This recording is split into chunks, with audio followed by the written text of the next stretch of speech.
Saya adalah dokter spesialis ya. Itu adalah dokter yang spesialisasinya itu mengurusin semua masalah tulang, otot, dan jaringan-jaringan yang ada sekitarnya. Jadi, aku masih muda, insya Allah. relatif muda. Menolak tua. Iya, aku kelahirannya tahun sakit dok di lutut saya, di pinggang atau di bahu. Nggak pernah tuh orang sakitnya di tengah-tengah sini tuh pengapuran nggak, itu beda ya. Kalau nenek yang bungkuk banget biasanya yang nggak bisa lurus ya, nah itu biasanya tuh adalah akibat pengeroposan kalau itu. Ya jadi PKRS kasih info. Kali ini kita podcast bersama Dr. Taufik Akbar, SPOT, dokter spesialis ortopedi dan traumatologi di RSUD Padang Pariaman. Assalamualaikum warahmatullahi wabarakatuh. Hai sahabat sehat RSUD Padang Pariaman. Balik lagi dengan saya Cynthia Trikumala. Saya koordinator PKRS di RSUD Padang Pariaman. Nah, kita alhamdulillah sudah bersama dengan Dokter Taufik Akbar. Halo dokter. halo, ya. Selamat pagi dok. Selamat pagi. Iya. Udah siang ya dok ya? Udah siang sebenarnya. Bentar lagi zuhur. Tapi dokternya masih fresh ya dok ya? Oke. Nah, Dokter Taufik Akbar ini dengan nama panjangnya Dokter Taufik Akbar SPOT. Betul. Ya. SPOT. Nah, masyarakat mungkin kurang tahu tuh dok, apa itu OT gitu. OT. Kalau SP udah jelas spesialis ya. Ya. Tolong dokter, setidaknya perkenalan dulu, jadi masyarakat tahu ini loh dokter kita gitu. Iya.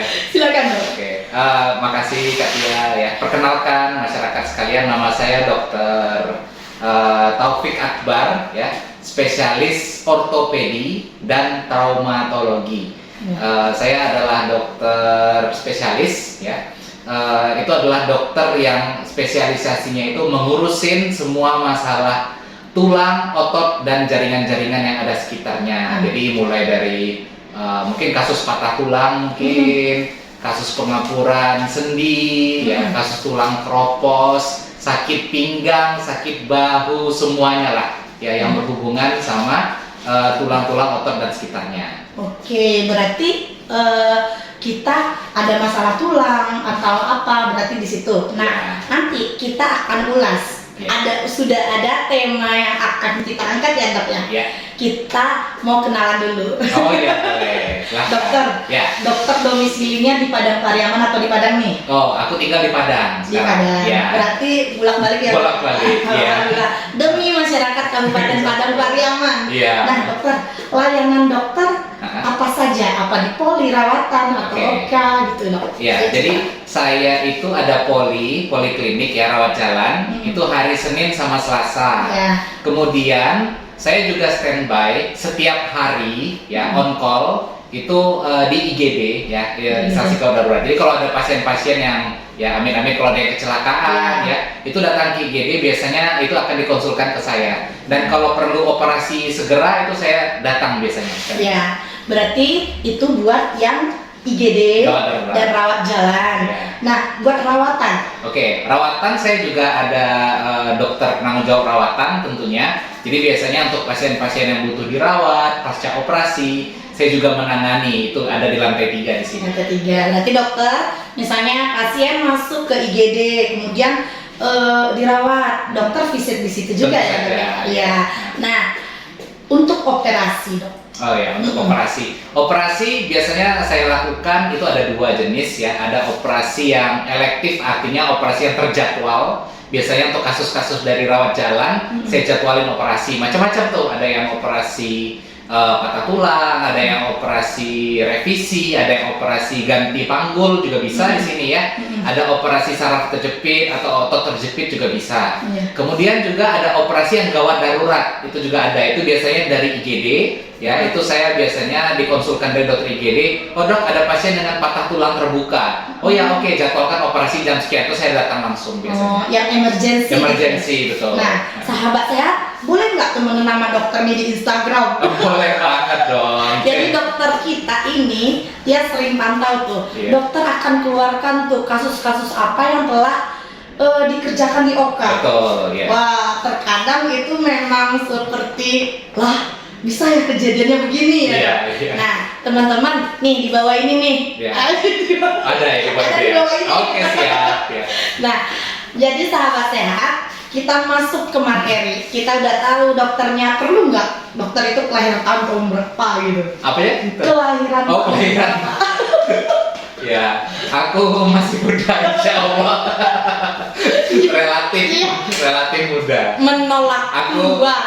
Ya, Dan mama aku masih kelahirannya tahun 89 Kak. Ya. Oh, alhamdulillah, Jadi umurku 89. tahun ini 34. 34.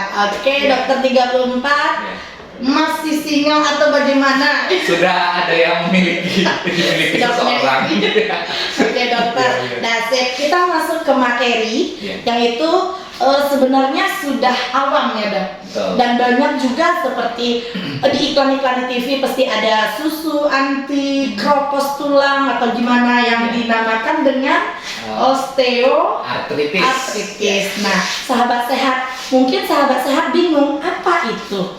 Kita akan cari tahu dari ahlinya langsung, yaitu Dokter Taufik Akbar SPOT. Ya. Dokter, Ya. pengapuran. Pengapuran ini sering sekali kita dengarkan, ya kan ya dokter? Betul. Dari awam, oh itu pengapuran, misalnya nenek-nenek. Betul. Nah, terus apa sebenarnya pengapuran ini dok? Ya, pengapuran ya. Jadi pengapuran itu adalah suatu kondisi penuaan. Ya, jadi dia itu terjadi biasanya di daerah area sendi. Sendi ini apa sih? Sendi ini maksudnya ujung-ujung tulang. Pertemuan antara tulang paha sama tulang kering kan namanya lutut. Iya. Contohnya sendi lutut. Nah, sendi lutut tuh sering banget terjadi pengapuran. Jadi dia itu adalah sebuah penuaan yang sangat kompleks yang tidak hanya melibatkan tulang sebenarnya. Dia juga melibatkan tulang rawan, melibatkan bantalan sendi, melibatkan otot, melibatkan pembungkus dari sendi tersebut gitu. Jadi dia tuh nggak cuma tulang aja ya, jadi dia banyak sekali. Dan biasanya kalau sudah muncul penyakit pengapuran ini, itu biasanya tuh kan dia penuaan ya, dia biasanya tuh yang tua-tua ini, lansia ini datang dengan keluhan, oh saya sakit dok, Iya, di lutut saya, di pinggang atau di bahu. Nggak pernah tuh orang sakitnya di tengah-tengah sini tuh pengapuran, nggak, itu beda ya. Jadi selalu di siku-siku mungkin di perbatasan tulang. Yang bisa gerak-gerak gitu Betul, ya. sendi, benar banget ya. Nah, apa bedanya pengapuran itu sama pengeroposan? Oke, nah ini memang konsep yang sering sekali terlewat oleh masyarakat yang berbeda. Jadi pengapuran sama pengeroposan itu adalah dua hal yang sangat berbeda. Jadi pengapuran itu tuh adalah penuaan dari sendi yang menyebabkan permukaan sendi itu kayak jadi keriput. Jadi saya suka bilang sama pasien, kalau misalnya kulit menua, jadinya kan kulitnya keriput, Iya, iya. tulang juga sama, keriput juga. Nah, jadi dia tuh kayak banyak krinyut-krinyut gitu, Iya. banyak duri-duri. Nah, itu yang bikin sakit. Oh. Nah, itu adalah pengapuran. Kalau pengeroposan itu adalah tulangnya menjadi rapuh. Sama kira-kira kayak tembok ya, tiang ya, Iya. tiang gedung. Udah lama-lama kan dia mulai pelan-pelan semennya Iya. lapuk gitu ya. Sibuk dia Mau itu. mulai keropos gitu. Iya, Nah, iya. itu adalah pengeroposan. Jadi resiko dari pengeroposan tulang itu adalah tulang itu gampang patah. Oh. Beda sama pengapuran. Pengapuran itu resikonya cuma nyeri. Oh, Gitu. Iya, jadi Iya. jadi pengeroposan itu biasanya akibat bahan di tulang itu kalsium, vitamin D itu udah mulai berkurang. Gitu. Makanya dia gampang patah gitu. Oh, begitu. Nah, biasanya terjadi itu karena apa gitu? Oke, pengapuran ya. Iya. Jadi pengapuran itu bukan sesuatu yang mendadak, bukan yang terjadi akibat sebulan, setahun, enggak. Oh. Dia itu adalah akumulasi dari puluhan tahun. Jadi contoh kita ambil contoh pengapuran lutut ya. Jadi lutut itu kan adalah suatu struktur yang gunanya adalah menopang berat badan kita. Iya. Ya, jadi dia itu menopang badan kita. Jadi artinya ya, selama puluhan tahun, anggap kita bilang pasiennya 65 tahun, selama 65 tahun dia bekerja menopang. Iya. Jadi setelah dia 65 tahun barulah dia mulai muncul pengapuran. Jadi akibat berat badan yang berlebih, dulu mungkin pernah kesleo, pernah jatuh. Jadi cedera-cedera yang kecil numpuk terus, barulah muncul gejalanya ketika umur 65 tahun.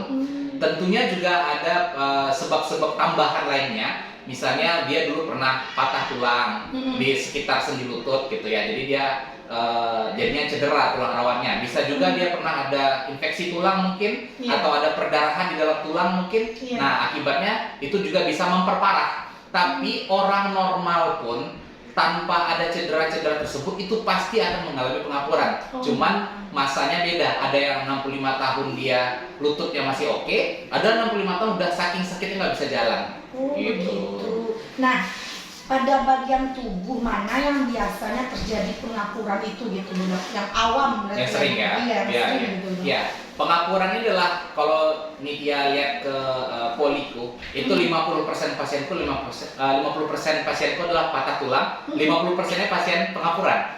Iya, jadi memang banyak sekali ya kasus pengapuran nih. Dan sebenarnya prinsipnya semua sendi yang bergerak ya itu bisa mengalami pengapuran.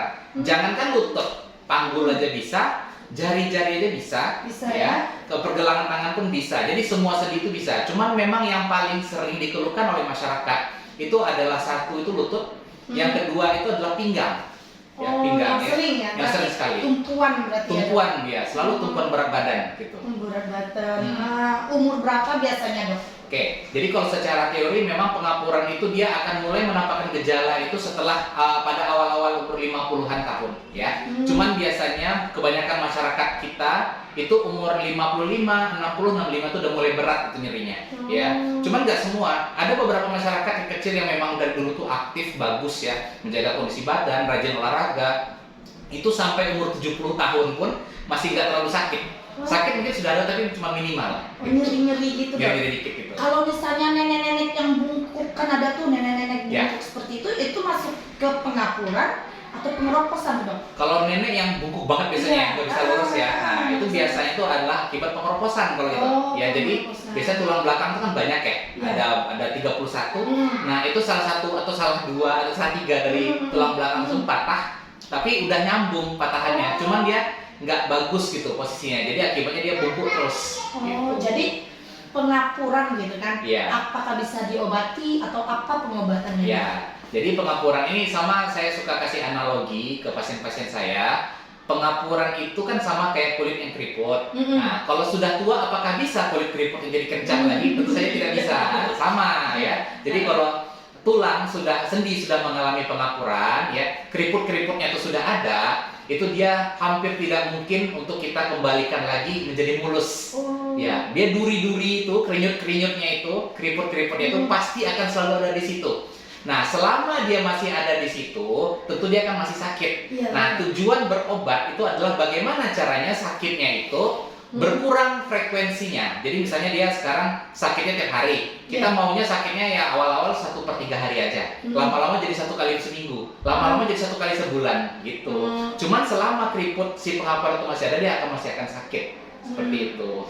Ada yang kayak katanya disuntik atau gimana, memang ada pengobatan yang seperti itu ya? Ya, jadi kalau kita udah ngomongin, udah paham kalau pasien, wah ini kita pengapuran mungkin masih akan sakit, barulah kita mulai pengobatan.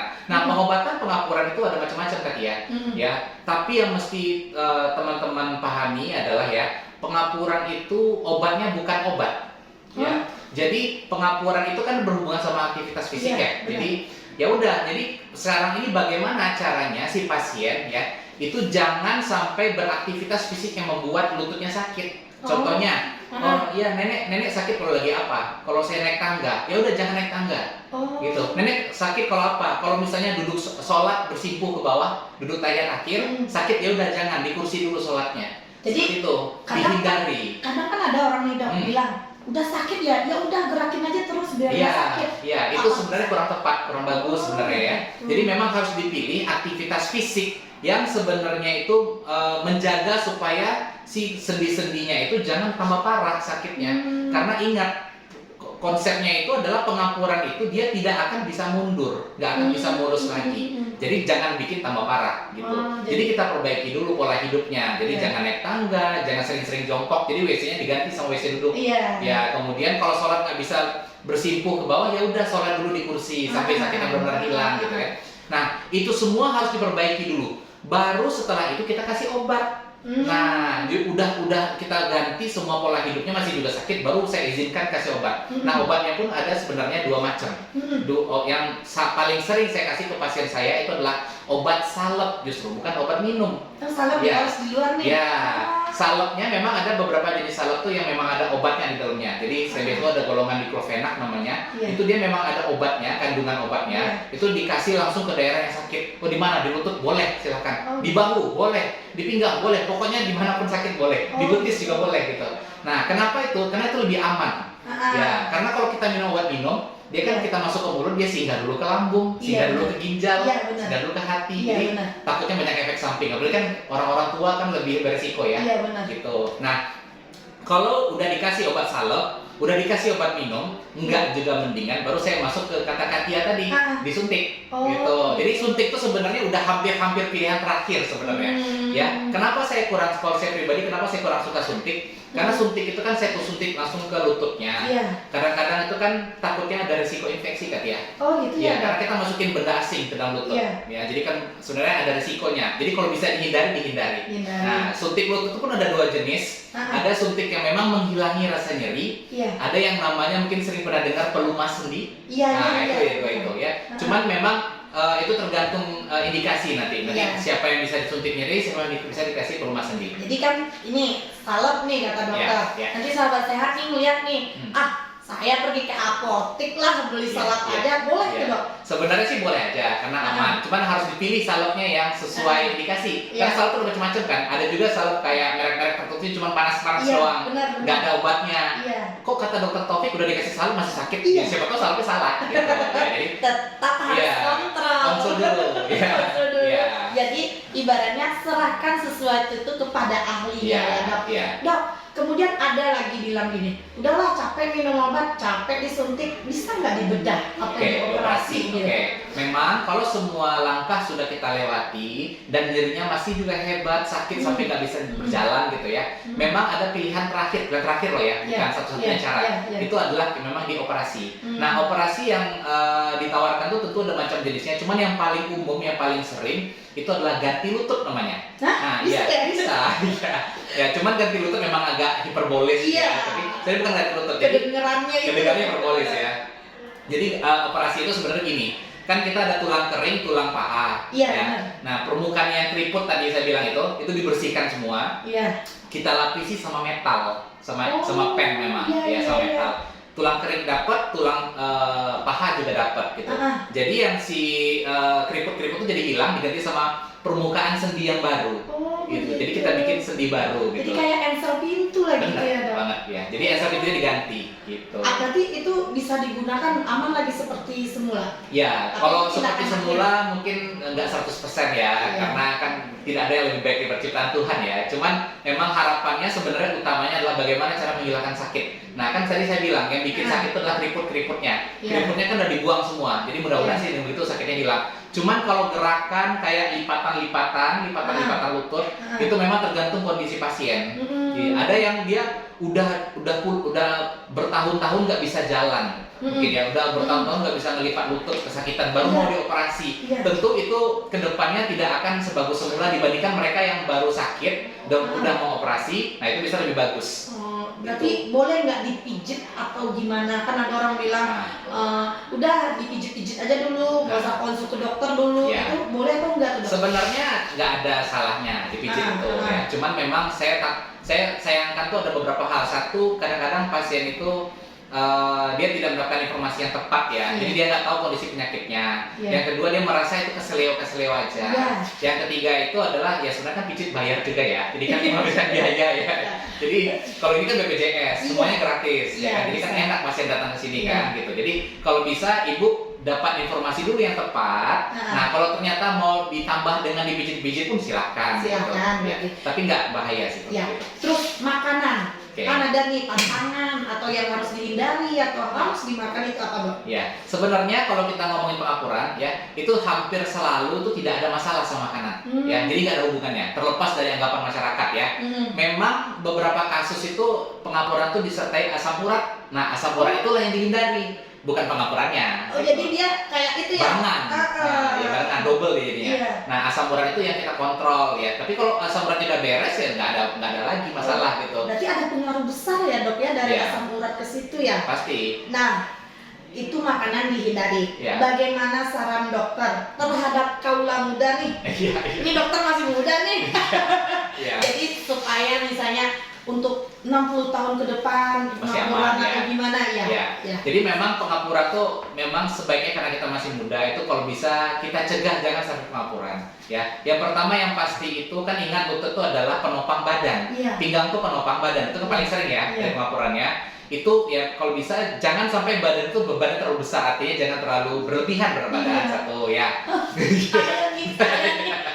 Ya, Iya. terus juga kalau misalnya mau olahraga ya, olahraganya itu ingat ya, kita kan maunya lututnya sehat. Iya. Jadi jangan semua beban jatuhnya ke lutut. Jadi ototnya juga harus bagus. Jadi maksudnya olahraga itu harus pemanasan dulu Iya, ya. stretching Terus dulu. terus jangan dikit-dikit olahraga langsung itu kita harus kuatin otot dulu ya. Olahraganya jangan langsung main futsal, mungkin dia harus ada push up, sit up ya. Jadi harus di semua olahraganya harus komplit gitu. Oh. Kalau misalnya kan ada bapak-bapak zaman sekarang atau anak muda zaman sekarang suka main futsal hampir tiap malam ya, Iya, atau benar. main bulu tangkis hampir tiap Iya. malam ya. Itu hati-hati, jadi harus dijaga benar ya.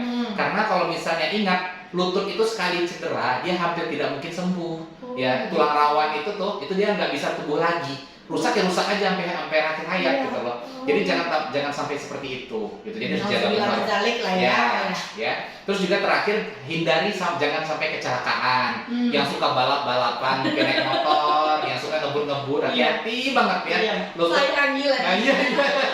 Hati-hati. Jadi jangan sampai ada cedera karena ingat kalau cedera itu kita sulit untuk sembuh seperti sedia kala. Iya. Gitu, ya. Oke, sahabat sehat.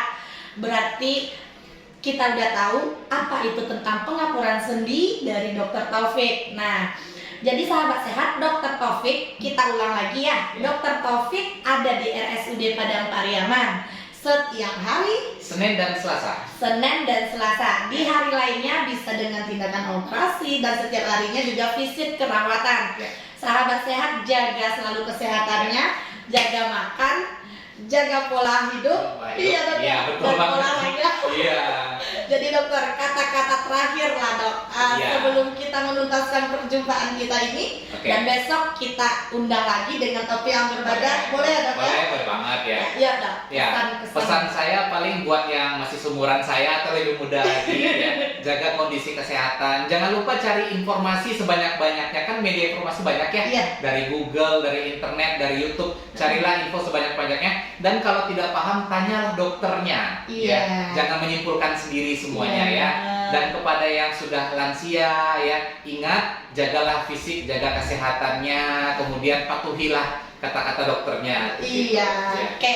Jadi sahabat sehat jangan ragu untuk berobat ke RSUD Padang Pariaman karena kami memiliki ahli di bidangnya, Ya. khususnya poli tulang. Nah, poliklinik bedah tulang. Ya. Oke, sahabat sehat jangan lupa di like, subscribe, komen, dan share akun YouTube kami. Dan tetap besok kita kembali lagi di PKRS kasih info. Dadah.